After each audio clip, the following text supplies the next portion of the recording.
Hi, everybody. Welcome back to the podcast. If you're new here, my name is Jessie. I'm the host of the Dear Body podcast. And let me tell you, you chose a really good episode to listen to. If you never listened to another one of my episodes, if you've never listened to a single episode, I'm really glad you decided to hit play on this podcast episode, because what we're going to talk about today is what I believe is the missing link or the missing puzzle piece in so many individuals' journeys to heal emotional overeating and binge eating. I think this is the missing link for so many people who have tried mindset work and talk therapy and affirmations and have tried a number of different strategies and techniques to find freedom from these cyclical patterns with food and have been unsuccessful. I believe this is something that will take you from being stuck to actually creating substantial momentum in your healing journey. And it is, in fact, the reason we spent all of 2022 entirely revamping our program, the Food Freedom Online program. We launched 2.0 last year, and we spent all of 2022 building it out to include the information we're going to talk about today. And what we're going to dive into and unpack is nervous system regulation. I believe that nervous system regulation is the missing link and has the power to take you from being stuck if traditional mindset work and traditional talk therapy hasn't been successful in helping you stop the patterns of emotional overeating and binge eating. We're going to talk about how it works, what it is, why it works way better than trying to think your way out of a binge or a desire to emotionally overeat or do some sort of mental gymnastics, how to know if your nervous system is dysregulated, and how nervous system regulation actually has the power to stop the urge and the impulse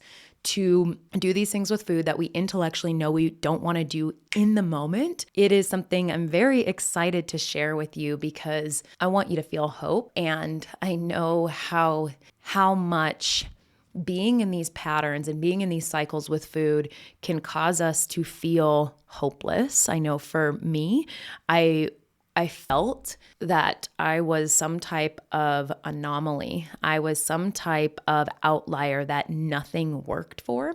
So if you have felt that way, if you're feeling stuck, I believe that you will walk away from this podcast episode with a renewed hope and a renewed belief in your ability to heal. So we're going to unpack that. And my goal is to demystify it and to make this information easily digestible. So I'm very excited that you're here, and I hope that you take a lot away from today's episode. But before we dive in, I want to take a second to thank you for rating and reviewing the podcast. It helps it get discovered. It's entirely free to do it, whether you listen on Apple Podcasts or Spotify, wherever you listen to your podcast. You can just go in, leave a rating and a review, and it really is super supportive for the podcast growth. So thank you so much. I want to take a second to read a couple of the recent podcast reviews. This one is from Laura Lindy. She says, I'm 54 years old and I have done a lot of healing with the topics of this podcast and the program offered as well. I was willing to try one more time and decided to do our program, which is 100% what has been missing for my absolute healing. Episode 152, This Changes Everything, is a great overview of this work. Additionally, so many of the podcasts are so helpful whether or not one does the program. I dove in to listen to many of them before I signed up and got so much from hearing them. The podcast and the program is what I have been working towards since I was 19 and in therapy trying to find my way with all of this. It's worth a listen. Find a topic that appeals to you and see if you resonate. Trust one more time for those of you that understand. Thank you so much, Laura, for taking the time to review the podcast. Truly appreciate it. I'm going to read one more. This is from Surrender Time. She says, you changed, and then parentheses, saved my life. I have been struggling with a myriad of disordered eating habits for the past 15 years, from restriction to competing in fitness to the post-competition rebound, trying various diets, constant restriction, and on and on. For the past almost 2 years, my relationship with food took a turn for the worse. The stress, the overwhelm, all led to having a serious ED. Since I have found your podcast, I have started from the very beginning and binged on all of it. The only thing I did not binge on since finding you and relating to all you have to share is food. I let go of all of the rules and the incredibly close grip I was displaying regarding everything that had to do with eating. Previously, I felt like most people struggling that food and the shape of my body was the only thing I could control. I thank you from the bottom of my heart for all of the information and openness towards a topic that can be so full of shame, guilt, secretive behavior that leads to perpetuating destructive habits. I am forever grateful for you. Again, thank you so much for taking the time to rate and review the podcast. You guys truly means the world to me. If you have a second to do it, I'd be so grateful, and maybe you'll be featured on an upcoming episode. And before we dive in, it's always important that I remind you, I'm not a medical or mental health professional. I received my certification through the Institute for the Psychology of Eating. So that's the lens that I speak from, but it is important before you take any of the things that I suggest here, whether it's here or on my social platforms, it's important to consult your medical or mental health providers. But let's go ahead and dive into the material. And let's answer the first question. How do you know if your nervous system is dysregulated, and how might that be impacting your relationship with food? So there's several signs, several symptoms that may indicate nervous system dysregulation. One of those being chronic stress and anxiety. If you're constantly feeling on edge or anxious or stressed, this could be a sign that your nervous system is in a state of dysregulation. Or if you're feeling fatigued and exhausted, if you're constantly feeling tired, that can be a sign of nervous system dysregulation, a sign that the body is in a constant state of fight or flight. If you're having trouble sleeping, if you're dealing with insomnia, if you struggle to get to sleep, stay asleep, have a restful night's sleep, this could be an indication. If you're having digestive issues, the nervous system plays a really important role in regulating digestion. So if you're experiencing digestive issues such as constipation or diarrhea or abdominal pain, maybe could be an indication of nervous system dysregulation.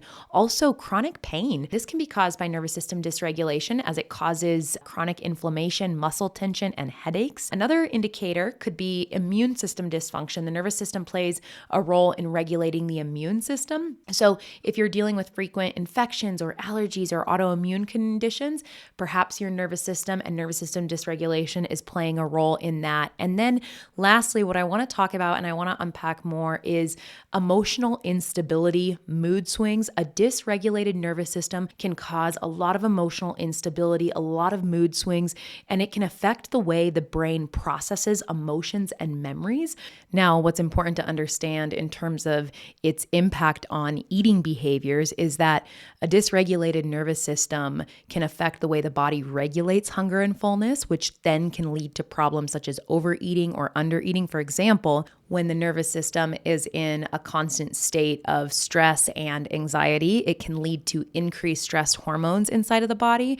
And when that happens, it disrupts the body's hunger and fullness signals. And that can lead to constantly feeling hungry or constantly craving highly palatable foods or the desire to eat past physical fullness because you can't really feel the sensation of fullness. It doesn't feel satisfying. And a dysregulated nervous system also can lead to emotional eating because our nervous system plays a huge role in processing and regulating our emotions. And if it's dysregulated and we're dealing with uncomfortable emotions and the nervous system isn't able to keep up with processing those, then it leads to dysregulation and it leads to more emotional overeating because we're trying to pacify or numb out the discomfort of those emotions. Our nervous system plays a huge role in emotion regulation. And when it's dysregulated, it's unable to keep up with the different emotions that we're experiencing. Those are hard on the body, and the body seeks ways to pacify that experience. And that's what often leads into emotional overeating, the desire to try and numb out. But then it becomes this vicious cycle because when we eat to try and pacify uncomfortable emotions, it only creates momentary relief and dissociation. But when we kind of come back mentally, we experience, physical discomfort from emotional overeating, and then the emotional discomfort of the shame and the guilt and the frustration, because it really didn't actually solve the emotional problem. Now, for me, nervous system dysregulation showed up in a number of different ways, not just with the binge and emotional overeating that I was stuck in for almost a decade of my life, but it also showed up in the form of being a people pleaser. It showed up in the form of being easily agitated, and I used to describe myself as short-tempered.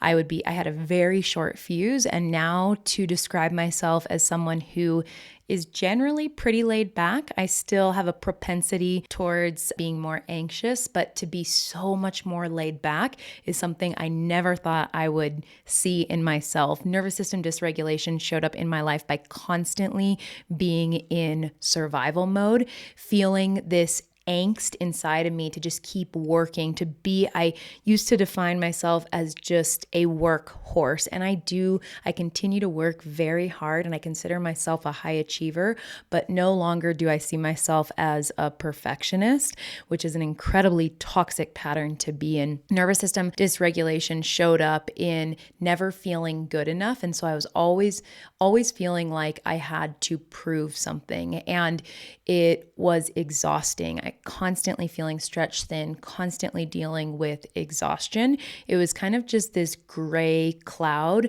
of weight and heaviness over me that resulted in dysfunctional behaviors with food in my body, but then also it impacted my relationships. It impacted my mood. I questioned for quite a while if I was depressed, and I was suggested by a therapist to go on depression medication. I never did go that route. There's certainly no shame in medication whatsoever, but that's just a part of my story. And I was prescribed anxiety meds that I took a few of and really didn't like. Again, no shame in taking medication, but this is how nervous system dysregulation was impacting my life. And I have always been excited about and interested in and engaged in doing mindset work. But there came a point where I was like, I don't know how much harder I can try. And when I got to that point of just pure exhaustion and feeling like I don't know what else to try, and I don't know how much harder I can effort, that's when it became clear to me there's got to be a missing link.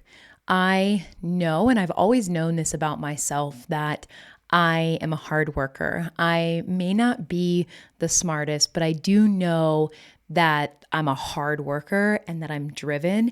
And if I work hard enough at something, I can figure it out.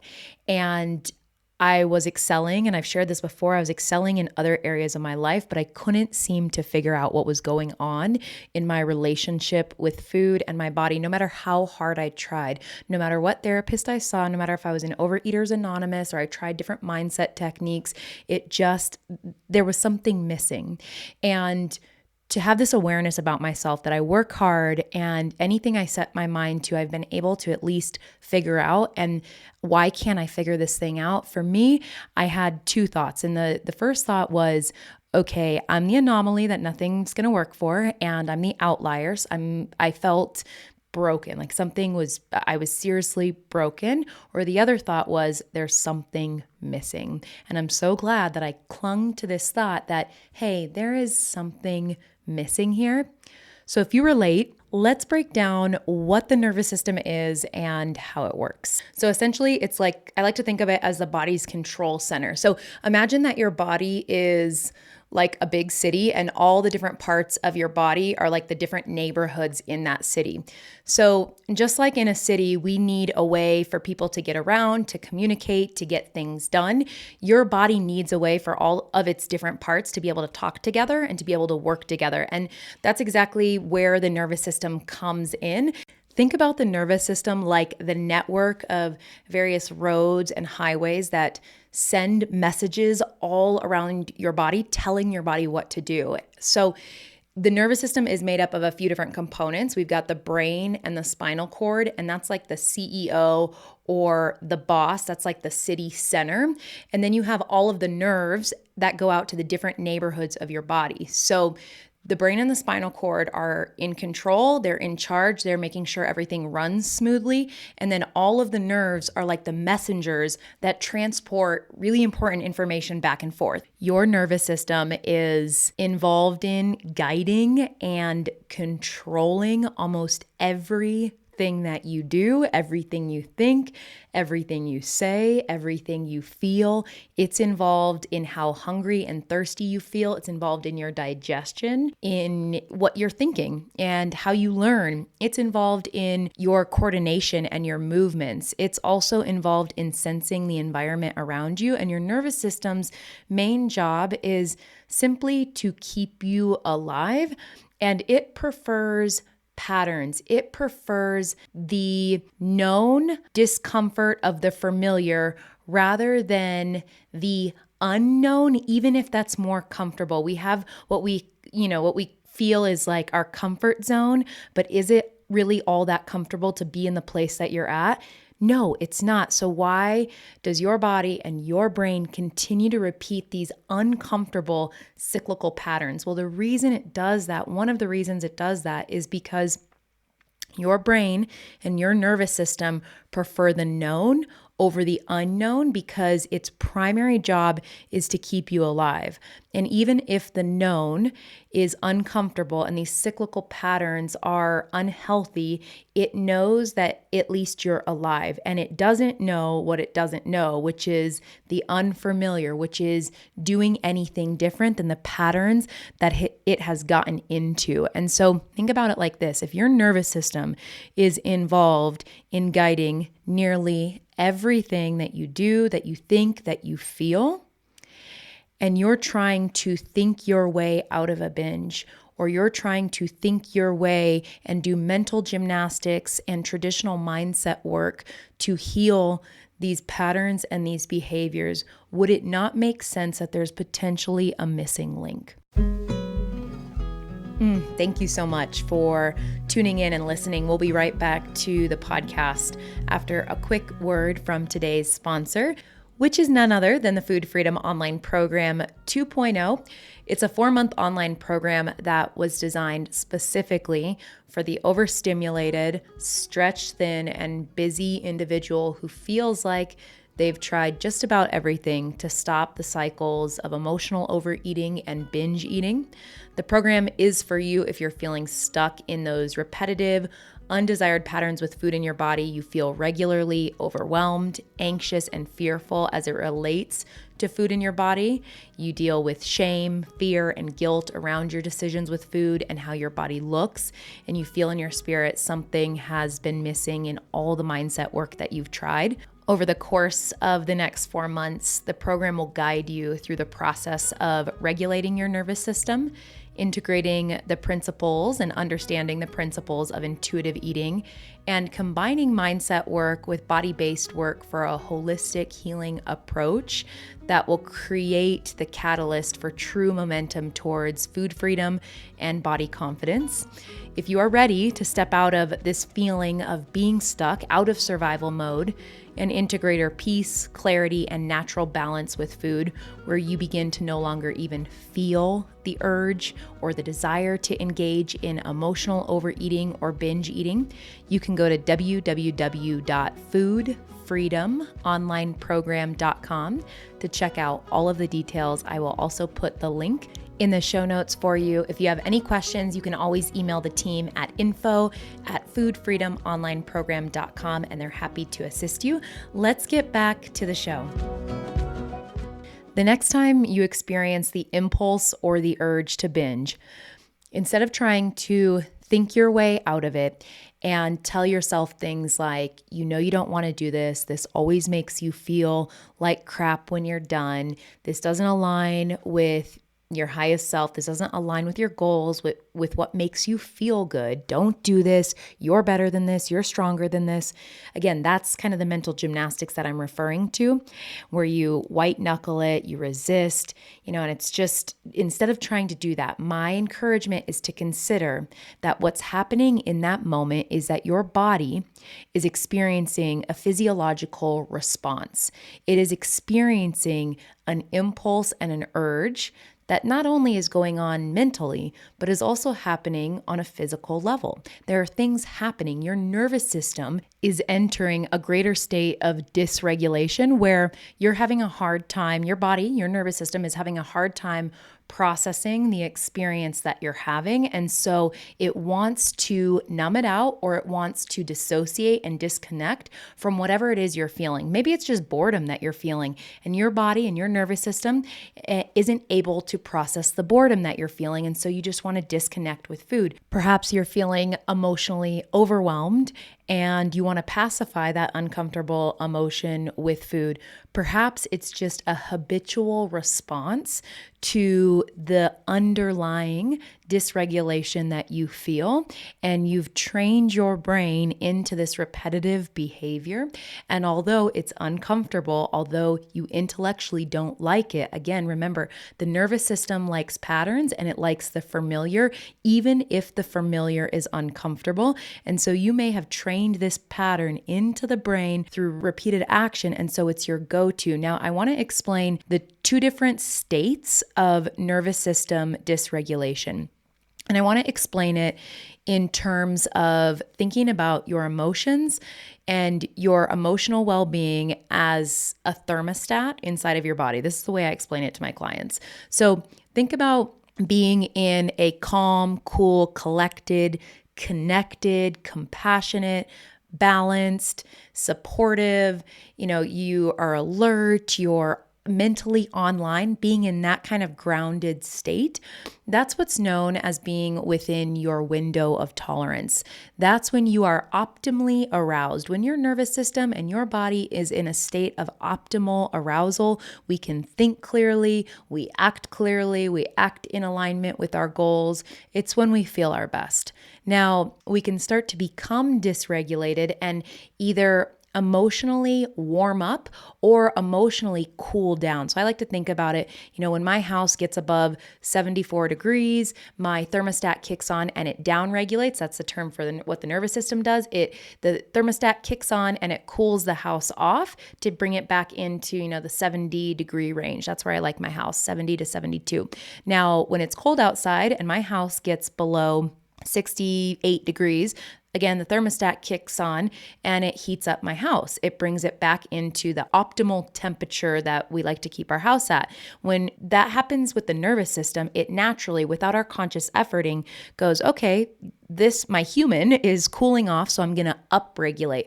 I'm going to try and do everything I can to bring my human back into the window of tolerance. That's the optimal place the body likes to be. It's homeostasis, it's balance, it's where your body feels best. But when we enter those states of dysregulation, so when we go into this state where we are heating up, this is called the hyper-aroused state. This is kind of the fight or flight state. When your body is kind of cooling down, you're going into a state of hypo-arousal, and this is what's known as the freeze response. Now, fight, flight, or freeze, again, it sounds kind of dramatic, but if you have been emotionally constipated, your body hasn't known how to process for a really long time. If you don't know emotional coping tools and skills, and you've used food as an emotional coping strategy and haven't dealt with some emotions that need to be processed, emotions that haven't been processed don't just go away. They're just waiting there for you to process them, and they're impacting your nervous system. They're impacting your body. They're impacting your mental, emotional, and physical health.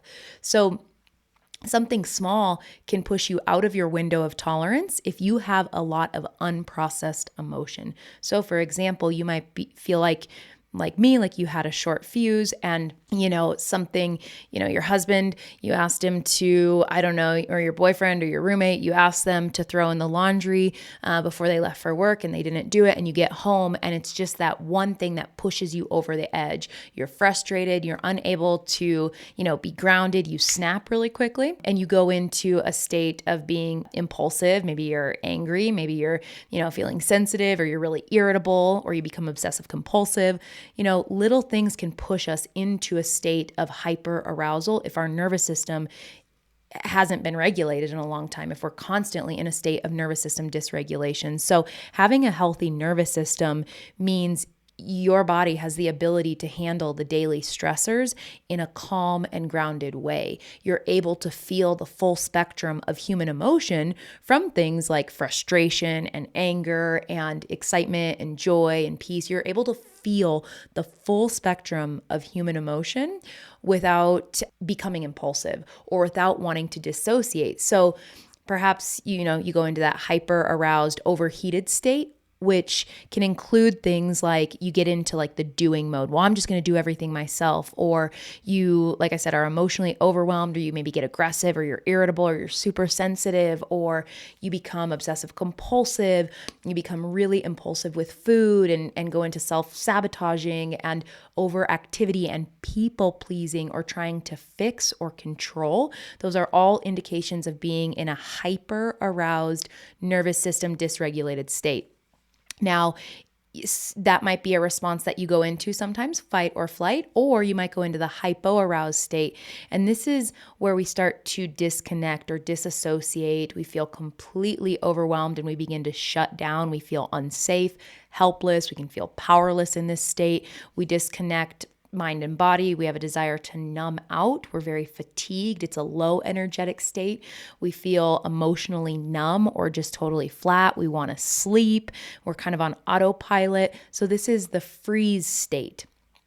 So regardless of what state of nervous system dysregulation you might go into in any given moment, having an awareness when you are feeling the impulse to binge, again, instead of trying to, maybe think your way out of it, think about, okay, is my body hyper aroused right now? Am I becoming emotionally hot? Am I heating up? Or am I going into the freeze response, this hypo aroused state where I'm starting to shut down and just want to disconnect and disassociate? So my question to you is to ask yourself that question in that moment. And then, of course, the next steps are to understand the techniques and the tools to support the body, because the body is feeling something on a physiological level when it's shutting down or when it's going into that hyper aroused state. It's feeling something. It's dealing with physical sensations, and it's dealing with, thoughts, it's dealing with emotions. And so once we have this awareness that I'm either going into a hypo aroused state or a freeze state, or I'm going into a hyper aroused state, we can then know which nervous system regulation tools and techniques to use to get us back into our window of tolerance. So if we're hyper aroused, we want to down regulate. We want to help ease and calm the body and the mind to bring us back down into this calm, cool, collected, and connected place. When we are in the freeze response or the hypo-aroused state, we need to understand ways to shift from that freeze state and increase activation in the body, stimulate the senses, and bring our body, we need to upregulate it back into that window of tolerance. So we're now looking at the struggles with emotional overeating and binge eating, not just from a mindset perspective, which is definitely important. We do need to incorporate mental retraining and mental reprogramming and the principles of intuitive eating and developing body image resilience. It's so important to pursue healing from a holistic lens. But if we leave out the nervous system regulation component, it can be pretty frustrating, because the more knowledge you gain might not necessarily equate to more transformation. And that can feel so frustrating. Knowledge does not equal power unless it has an impact on the body, unless it has an impact on our life, unless it actually changes, helps support behavior change. And if that's not happening, if the more you're learning isn't leading to increased changes in your behaviors with food, or the impulsiveness you're feeling, an indicator that you are moving in the right direction and healing your relationship with food is that you are feeling a decrease in the intensity and frequency and desire to emotionally overeat or binge eat. It's not about getting stronger. It's not about developing more willpower. It's that sensation and that desire is beginning to dissipate in terms of intensity and frequency over time. And that's a result of your nervous system becoming more regulated. And mindset work can help, but we also need to consider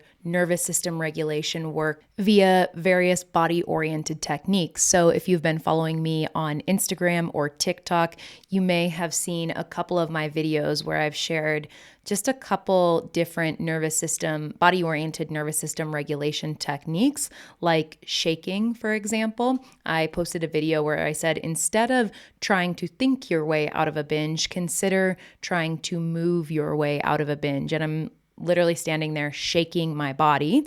And since the urge to binge and emotionally overeat is usually a stress response, and the body releases different stress hormones that move into the bloodstream and move into our muscles, and things like adrenaline. It can cause tightening of the muscles. It causes us to feel a certain type of way.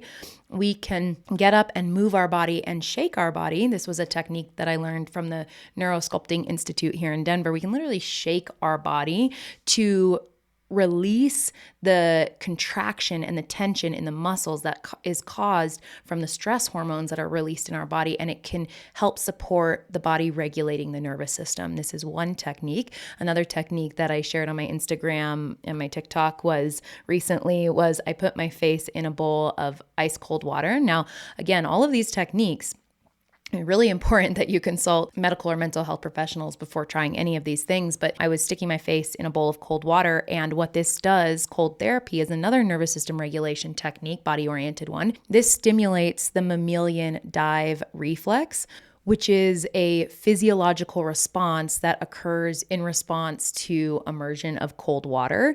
And what happens is it's a reflex that's activated, and it triggers several things in the body. One, it triggers a heart rate. Your nervous system is actually sending messages to the brain and to the body to slow down your heart rate, slow down your breathing, increase blood flow, and all of those things will help shift what your body is feeling on a physical and emotional level, which will then impact what you're thinking and what you're desiring and what you're focusing on. And it can be a beautiful way to interrupt the urge and the impulse and actually shift what the sensations are of the body. And understanding what state of nervous system dysregulation you're in, whether you're in this hyper-aroused state or hypo-aroused state. The first step, and what I would encourage you to practice this week, is if you feel that urge to emotionally overeat or you feel that urge to binge, instead of judging yourself for it and beating yourself up, understand, hey, there's things going on, not only mentally, but also on a body-based level. It's not my fault. I have been conditioned into this from a variety of different life situations, societal pressures, diet culture, like so much has contributed to why you're in these cycles that you're now in. And we need to give ourselves a lot of grace and compassion and just start to pay attention, have an awareness this week as to when you feel those urges and impulses, are you becoming hyper aroused, which again, think of that as becoming emotionally hot. It's tense, it's anxious, it's overwhelmed, it's activated. Are you going into that state of nervous system dysregulation? It's the aggressive, the irritable, short-tempered, that state, or are you dropping into a hypo-aroused state? This is where maybe we're so overwhelmed we start to shut down, or it's depressive, it's low energy, it's wanting to dissociate, mentally check out, not think about things, disconnect, unplug, don't want to deal with it. Are you going into that place? So start to just pay attention to what is happening when you're feeling an urge or an impulse to binge. Now, obviously, if we're feeling a desire to eat because we are physically hungry, it is important that we honor our physical hunger. These are not techniques to use to try and combat physical hunger. This is to combat the urge and the impulse to do things with food that feel out of control, that don't feel balanced, that are taking us to these really frustrating places. And so that's step one when it comes to regulating the nervous system, is understanding, okay, what is the nervous system? How does it work? And what state of nervous system dysregulation am I getting into? And using these body-oriented techniques in the moment, there's so many different body-oriented techniques techniques. Before we can start using them, we need to know where we're going on the spectrum of dysregulation, heating up or getting too cold, hyper or hypoaroused, so that we then know which nervous system regulation techniques to use in the moment to shift the body's physical state, so then we can shift what we're thinking far faster than, again, trying to think our way or do mental gymnastics to try and get out of the urge to binge or emotionally overeat. So a final thought that I do want to share, and a point that I kind of want to drive home, is nervous system regulation is one component of the healing journey, utilizing body-oriented techniques. And there's so many different ones out there. I've shared a couple on my Instagram and TikTok, and there's so many different ones, and there's specific ones that I teach inside of the Food Freedom Online program for various scenarios of different types of nervous system dysregulation, but it's one component of the healing journey. And you can utilize one of these techniques in the moment to shift what your body is feeling on a physical level that may shift this desire to engage in undesired behaviors with food. But the goal with healing is to no longer have a desire whatsoever to engage in these unbalanced, frustrating, cyclical, impulsive, like to not have that sensation anymore. That is healing. And that requires mental retraining. That requires this holistic approach. So nervous system regulation is a component of the healing journey that might be the missing link if you've tried a lot of other things and that hasn't been a part of the equation. Understanding how to support not only the mind, but also the body is key. So my encouragement to you is instead of trying to try harder this week and beat yourself up when you feel these urges and you feel these impulses, to embrace a little bit of self-compassion and go, hey, maybe my nervous system and my body needs a little bit of love right now. And that can be done through temperature changes. That can be done through different breathing techniques, progressive muscle relaxation. There's all these different ways that we can support the body in shifting the way it feels, even going outside and just changing our temperature from inside to outside and getting some sunlight can support the nervous system. There's so many different things we can do to support our body. So stop beating yourself up mentally and go, maybe my body needs a little bit of compassion. Maybe my body needs some movement. Maybe I need to take deeper breaths. Maybe I need to shake. There's all these different things that we can do to give help the body relax and get more grounded and release these impulsive urges that can be so frustrating. So I hope you learned something today. I'm going to continue to talk about nervous system regulation on upcoming podcast episodes. We'll continue to unpack it in various ways, but my commitment was to keep these season 3 podcast episodes under 30 minutes, and we have definitely passed that. So I am going to wrap up this podcast episode today, but I do want to invite you to be a part of my VIP email list that I am launching. This is where I will send different tools and techniques and strategies and book recommendations and things that won't be shared anywhere else. So it's totally free to be a part of the VIP email list. I would love to have you a part of the email squad. If you go to www.jessie, Jessi, Jessie with an I, Jean, JEAN.com/VIP. You can put your email in and you'll be a part of our email squad. Would love to have you over there. Thank you so much for tuning in today. I hope you were able to take something away from today's episode. More than anything, I hope you feel hope. I believe in you, and I know that freedom is for you. Have a wonderful day, and I will see you in an upcoming episode. Bye for now.